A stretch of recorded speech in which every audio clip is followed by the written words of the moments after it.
peut voir que le carter d'allumage est cassé.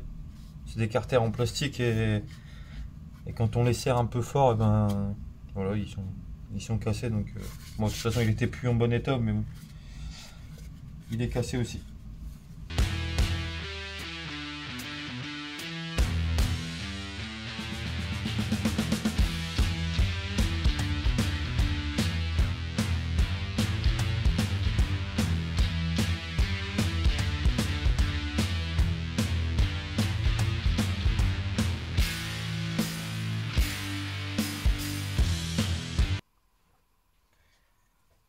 Donc bonne surprise. On peut voir qu'il y a une cloche Inson qui était montée sur le moteur.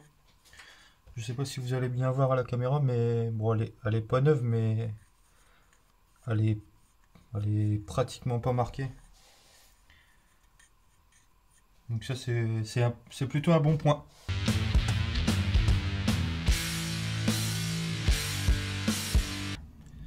Un point qui est un petit peu moins bon, c'est quand on voit ce qu'il y a dans le fond du carter.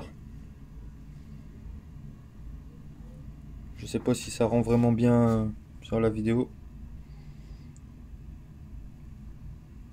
Mais je pense que la vidange, elle n'a pas été faite depuis un moment.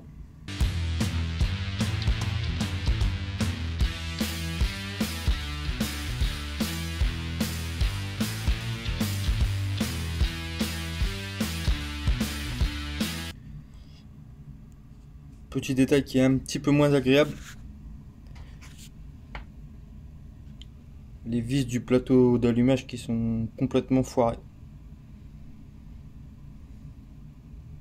Donc là on va s'amuser un petit peu pour les enlever.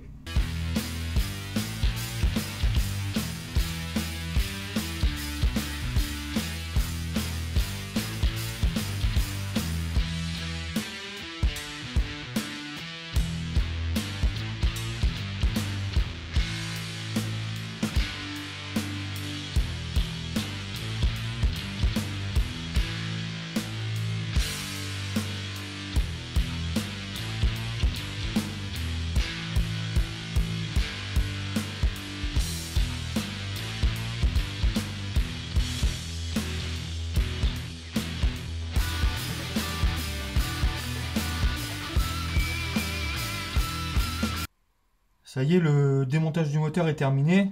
Je vais faire un peu le tour avec vous de l'état général, de toutes les pièces. Je vais commencer par le vilebrequin. Le vendeur m'avait dit que la bielle avait été faite, il m'avait montré une facture et effectivement je pense réellement qu'elle a été faite. Je vais quand même contrôler l'équilibrage pour voir ce que ça donne et voir si ça avait été fait correctement. Au niveau de la boîte de vitesse, c'est correct. Il y aura deux pignons qui sont pas, ils sont pas morts, mais ils vont sûrement être changés par sécurité pour être sûr de ne pas être embêté. Comme je vais rouler avec la moto, je veux vraiment être sûr que tout soit ok. Je pense que ouais, il y aura deux pignons à changer. Tout ce qui est fourchette, les axes de fourchette, c'est en bon état. Bon, le piston lui était, on le savait, pas de surprise.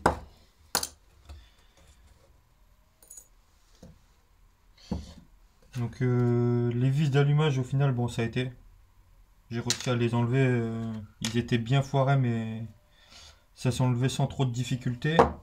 Donc au niveau de l'embrayage, c'est un petit peu mitigé. On a eu la bonne surprise avec la cloche Inson qui est en très bon état. Donc ça sera gardé. La noix est elle aussi en bon état. Elle n'est pas neuve mais elle est dans un état très correct. Après c'est au niveau des disques. Alors je sais pas ce qu'ils ont fait au niveau des disques. Les disques n'étaient pas montés dans le bon ordre. Au bout de la commande d'embrayage, ils avaient mis une pastille dans le roulement. Alors ça ressemble fort à une pastille de soupape de 4 temps. Alors, je sais pas si c'est parce que c'est pas les bons disques, ils ont une épaisseur à rattraper. Enfin, je sais pas vraiment ce qu'ils ont fait, il faudra que je contrôle, voir si les disques c'est les bons et pourquoi ils avaient fait ça. Donc après pour le reste du moteur, bah, pas vraiment de grosses surprises. Il y a le carter d'embrayage qui lui, il est mort, mais bon ça je le savais d'avance. Au niveau des carters moteurs, pas de surprise, je savais avant de démonter qu'il fallait changer les... Enfin qu'il y avait un truc qui allait pas, qu'il y aurait les carters à changer. Donc ça, ça sera changé dans tous les cas. Le grand carter d'embrayage, la commande de valve, c'est un peu un défaut sur les Kawaii. Quand les motos ont pas mal d'heures, elle est vraiment fort usée. Et là, elle est en bon état. C'est pareil pour l'entraînement de pompe à eau. En général, l'axe, il est fort marqué par le joint spi. Bah, à force de tourner avec les heures, il est vraiment marqué. Et là, c'est pas le cas, donc c'est pas mal. L'arbre de sélection, c'est pareil, il est en bon état, il est